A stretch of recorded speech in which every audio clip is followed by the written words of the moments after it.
राधे राधे शांताकारं भुजगशयनं पद्मनाभं सुरेशं विश्वाधारं गगनसदृशं मेघवर्णं शुभांगं लक्ष्मीकान्तं कमलनयनं योगिर्भिर्ध्यागं वंदे विष्णु भवभयहर સર્વલોકીકનાથમ। ઓમ નમો નારાયણ।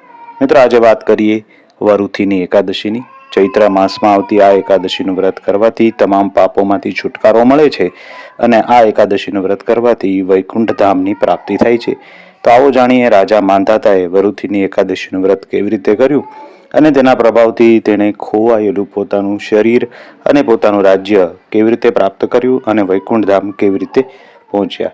મિત્રો, વરુથીની એકાદશીનું વ્રત જાણ્યા અજાણ્યા કરેલા પાપોમાંથી પણ મુક્તિ અપાવે છે અને આ દિવસે કરેલું વ્રત એ 10,000 વર્ષ સુધી કરેલી તપસ્યા બરાબર થાય છે। આ દિવસે ભગવાન વિષ્ણુના વરાહ સ્વરૂપની પૂજા થાય છે। મિત્રો, ચૈત્ર માસમાં આ એકાદશીનું વ્રત કરવામાં આવે છે। મિત્રો, આજના દિવસે ભગવાન વિષ્ણુના વરાહ સ્વરૂપની પૂજા થતી હોવાથી આ એકાદશીનું નામ વરુથીની એકાદશી છે। શાસ્ત્રોમાં એકાદશીનું ખૂબ મહત્વ દર્શાવેલું છે।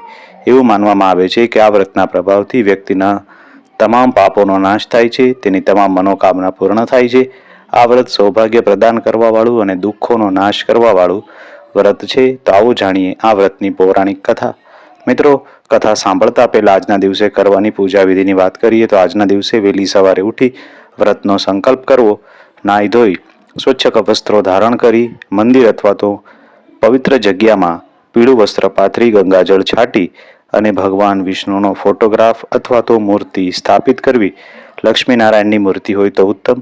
સાથે સાથે પીળા રંગના ફૂલનો ભોગ લગાવો, પીળા રંગના ફળનો ભોગ લગાવો। ત્યારબાદ યથાશક્તિ દાન દક્ષિણા મૂકવી, દીપ પ્રગટાવીએ, વિષ્ણુ સહસ્ત્ર નામના પાઠ કરી ભગવાન વિષ્ણુ લક્ષ્મી નારાયણની આરતી કરવી। મૂકેલા ભોગની અંદર તુલસીપત્ર અર્પણ કરવું, જળ અર્પણ કરવું। તુલસીપત્ર વગર ભગવાન વિષ્ણુ ભોગને ગ્રહણ કરતા નથી, એટલે આ વસ્તુનું પણ ખાસ ધ્યાન રાખવું અને ત્યારબાદ લગાવેલો ભોગ એ પ્રસાદ સ્વરૂપે સર્વ ભક્તોમાં વહેંચી લેવો। તો આ રીતે એકાદશીની પૂજા સરળ રીતે જ આપણે ઘરે કરી શકીએ છીએ। પૂજા કર્યા બાદ પૌરાણિક કથા સાંભળવાનું નિયમ હોય છે। તો આવો સૌ ભાવથી સાંભળીએ વરુથીની એકાદશીની વ્રત કથા। મિત્રો, વ્રત કથા સાંભળતી વખતે મનમાં ભગવાન વિષ્ણુનું સ્મરણ કરવું, વારા સ્વરૂપનું સ્મરણ કરવું।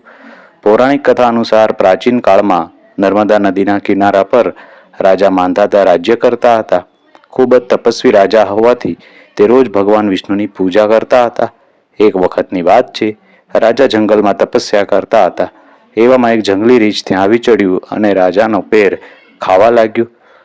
રીંછ રાજાને ઘસડીને જંગલની અંદર લઈ ગયું, પણ રાજા માંધાતા